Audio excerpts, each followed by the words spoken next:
तो आदाब, नमस्कार, गुड इवनिंग, सत श्रीकाल। एक बार फिर आप तमाम लोगों का स्वागत है क्राइम तक की कहानी के इस एपिसोड में। उम्मीद है पूरी फैमिली अच्छी होगी, अपना और अपनों का ख्याल रख रही होगी। अचानक एक जैसे लगता है कि बाढ़ सी आ गई है, एक ही तरह की खबर। उससे आगे निकलना चाहता हूँ, फिर किसी शहर से वैसी एक खबर आ जाती है और मालूम नहीं है क्या हो रहा है।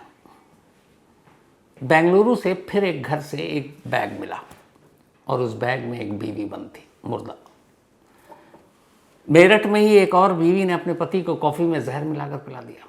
हालांकि उसको वक्त रहते अस्पताल ले जाया गया। अब भी जान खतरे में है, लेकिन हॉस्पिटल में एडमिट है।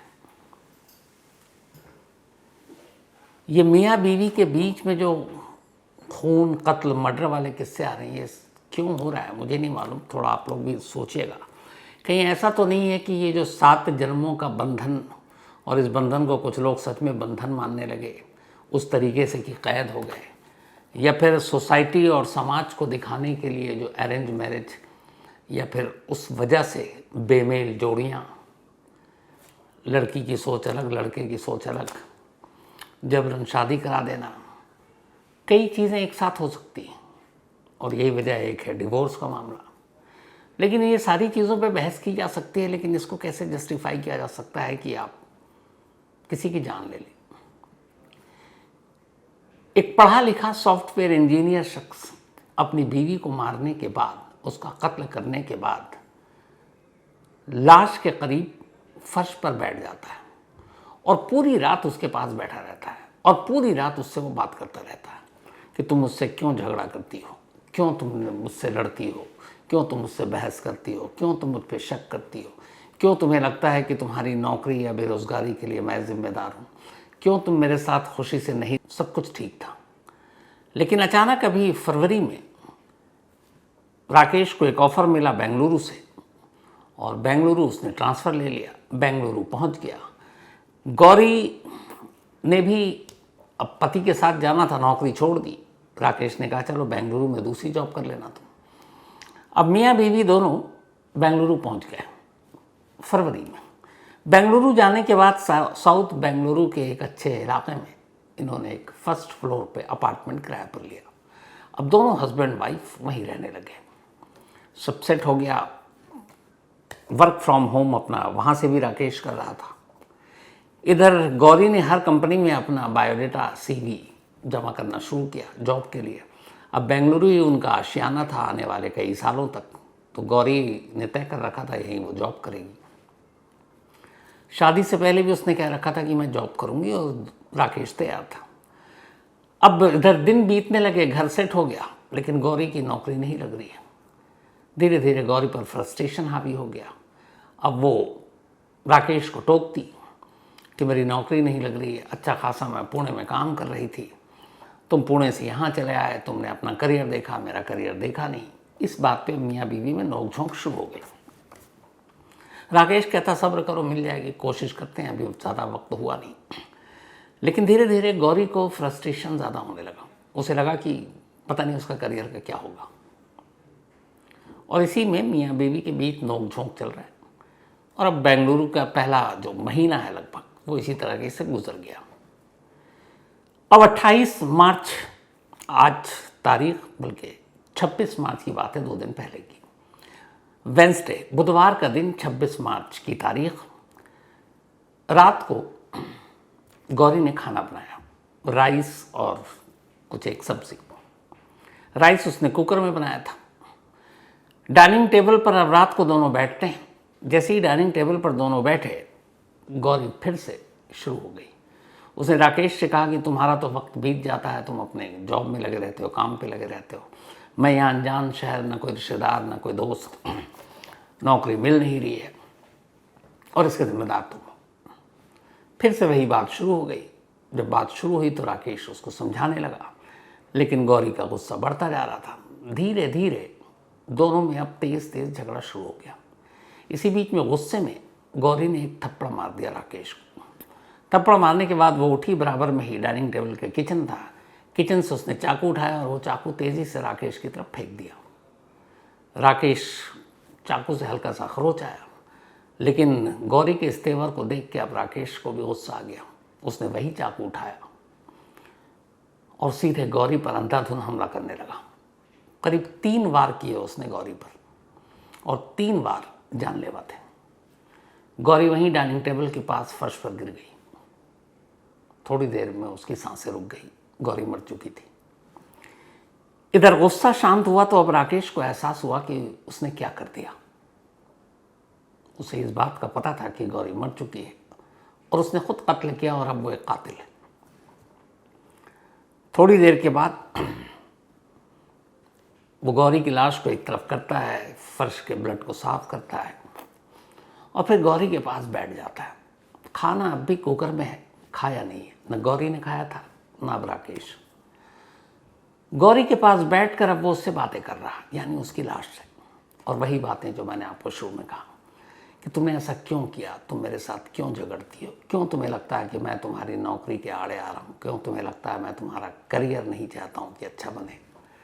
नौकरी लग जाती लेकिन हर दिन हर वक्त तुम इसी बात के लिए मुझसे लड़ती हो। हम शुरू में कितने अच्छे थे, कोई लड़ाई नहीं होती थी, लेकिन देखो अब क्या हो गया। और यही सारी बातें पूरी रात करता हुआ वो लाश के पास बैठा रहा, गौरी के हाथ को अपने हाथ में लेकर। सुबह हो गई। सुबह भी वो बैठा हुआ है। फिर उसे ख्याल आया कि इस घर में एक लाश है और वो एक कातिल। 10 बजे के आसपास अब सुबह हो गई।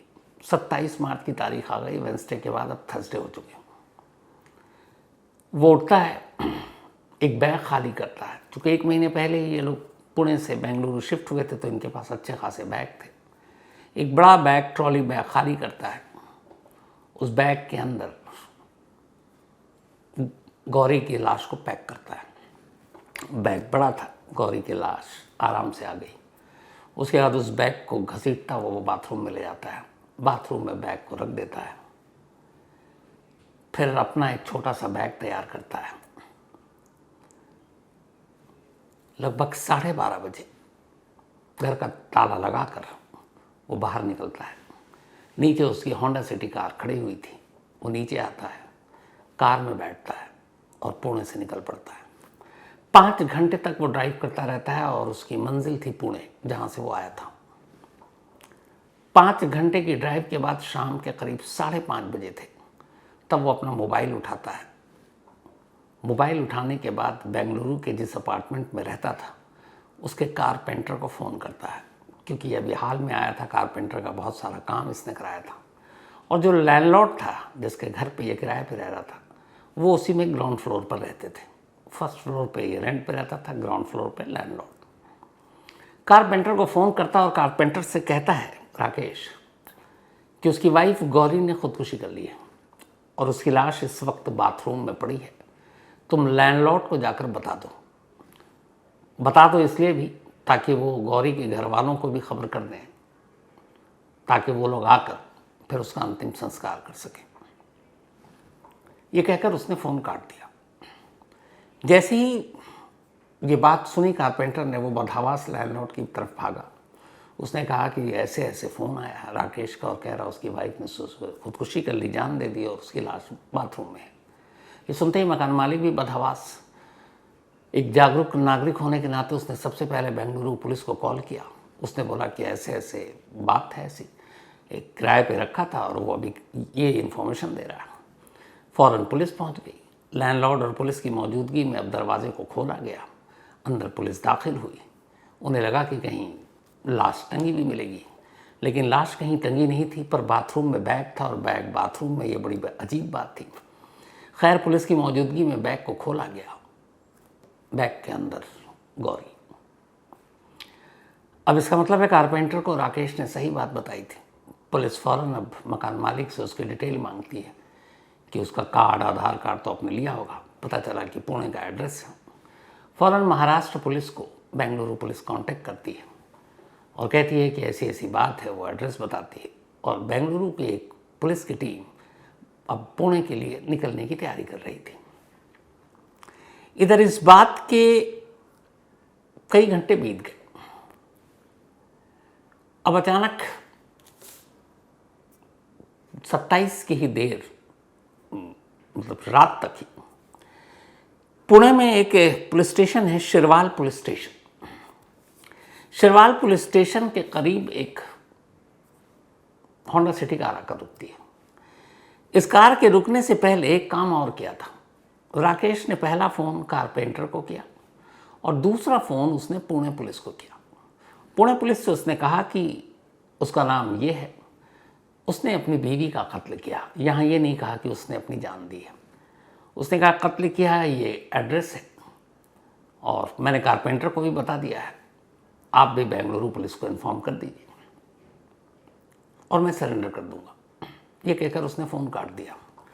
अब इसके बाद राकेश की गाड़ी जाकर रुकती है शिरवाल पुलिस स्टेशन।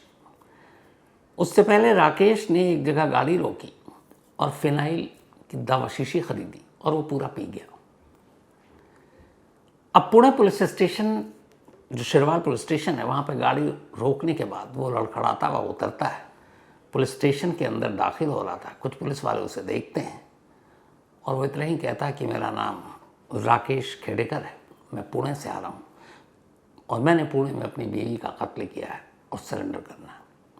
ये सुनते ही पुलिस भी बदहवास फ़ौरन उसे, और फिर वो बताता है कि इस वक्त मैंने फिनाइल पी रखी है, शायद मैं मर जाऊँगा कुछ देर में। पुलिस वाले फ़ौरन उसे अपनी गाड़ी में बिठाते हैं और फिर पास में एक सत्कार हॉस्पिटल है, वहाँ ले जाते हैं। वहाँ ले जाने के बाद डॉक्टर चेक करता है, अभी खतरे से अब बाहर है। खतरे से बाहर के बाद पुलिस जब उससे पूछताछ करती है तो राकेश यही कहानी बताता है जो मैंने आपको शुरू में कहा कि सिर्फ एक छोटी सी बात पर उसकी बीवी से झगड़ा हुआ, उसकी बीवी ने उसे थप्पड़ मारा, उसकी तरफ चाकू फेंका, उसे गुस्सा आ गया और वो कई दिनों से सुन कर ये बहुत इरिटेट हो रहा था कि मैं उसके करियर और नौकरी के बीच में आ रहा हूँ। और वो बार बार यही कह रही थी कि तुम बेंगलुरु छोड़ दो, वापस पुणे चलो, पुणे में मैं दोबारा अपनी कंपनी ज्वाइन कर लूँगी, वहाँ हम दोनों रहेंगे। मैं बेंगलुरु से जाना नहीं चाहता था क्योंकि यहाँ मेरे पास अपॉर्चुनिटी अच्छी थी। तो इस बात पे इतना झगड़ा हुआ कि कोई वजह, कोई मकसद नहीं था और जो कुछ हुआ अचानक हुआ। और फिर कत्ल करने के बाद इसीलिए मैंने इन्फॉर्म भी किया ताकि घर में लाश कम से कम ख़राब ना हो, सड़े नहीं, और उसके घर वालों को वक्त रहते इसकी खबर मिल जाए ताकि उसका अंतिम संस्कार वक्त पे किया जा सके। तो एक कातिल कत्ल भी करता है, कत्ल के बाद अपनी बीवी से लगातार लाश के पास बैठकर बातें भी करता है, शिकवा शिकायत भी करता है, फिर इन्फॉर्म भी करता है ताकि उसकी लाश ख़राब ना हो और घर वाले वक्त पर पहुंच जाएं और उसका अंतिम संस्कार कर दें। फिर खुद पुलिस को फ़ोन करता है और आखिर में जहर पीकर पुलिस के पास खुद ही चला जाता है और सरेंडर भी कर देता है। एक पढ़ा लिखा सॉफ्टवेयर इंजीनियर, एक ज़रा सा गुस्सा, कहते हैं ना गुस्से में इंसान क्या कुछ हो जाता है। पूरी ज़िंदगी बर्बाद दोनों की। शादी को सिर्फ 2 साल हुए। अब बताइए ऐसी कितनी आजकल लगातार, नहीं लगता है कि ऐसी खबरों की बाढ़ आ गई। मैंने दूसरा बताया जो मेरठ की खबर है, उसमें एक हस्बैंड को अपनी वाइफ के बारे में पता चला कि इसका अफेयर है। वाइफ डर गई कि पति को पता चल गया, पता नहीं क्या होगा। तो वाइफ ने उसे रास्ते से हटाने के लिए कॉफ़ी में जहर मिलाकर दे दिया। अनजान पति ने वो पी लिया। पीने के बाद बेहोशी के आलम में उसे अस्पताल ले जाया गया। पत्नी को लगा था वो मर चुका है, लेकिन उसे शोर भी मचाना था ताकि शक न हो। पर अस्पताल पहुंचकर पता चला कि वो बेहोश है, मरा नहीं है और फिलहाल उसका इलाज चल रहा है। तो बीते कई दिनों से ऐसी खबरें लगातार आ रही हैं, आपको सुना रहा हूँ। तो पता नहीं मीम्स जो क्या कुछ बन रहे हैं। आज मुझे वो एक भरत हैं अपने ब्लैक एंड वाइट की टीम में, वो बता रहे थे कि मेरठ इंसिडेंट के बाद ये जो मार्केट में ना ब्लू ड्रम, इसकी डिमांड कम हो गई है और बहुत सारे ब्लू ड्रम को कुछ और कलर करके बेचा जा रहा है। क्योंकि ब्लू ड्रम को लेके जो मीम्स बने, जो जोक्स बने और जो बातें हो रही हैं, यही साहिल और मुस्कान वाली, तो पता चला कि ब्लू ड्रम का कलर ही बदल दिया गया। क्योंकि मार्केट में ये आ रहा है कि भैया ब्लू ड्रम नहीं चाहिए, कोई और कलर का दे दो। तो ये तक हो रहा है और ऊपर से इस तरह के इंसिडेंट। कल मैंने जैसे बताया था कि हर साल एक एवरेज है निकला है, ये 2023 का है। 2023 में 220 हस्बैंड्स का मर्डर उनकी वाइफ ने किया था, यानी 220 पतियों को उनकी पत्नी ने मार डाला, जबकि 270 बीवियों को उनके पति ने मारा था। ये आंकड़ा है।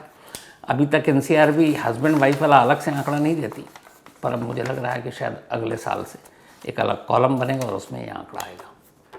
तो ये थी आज की कहानी, लेकिन कहानी ख़त्म करूँ उससे पहले वही अपना सिलसिला।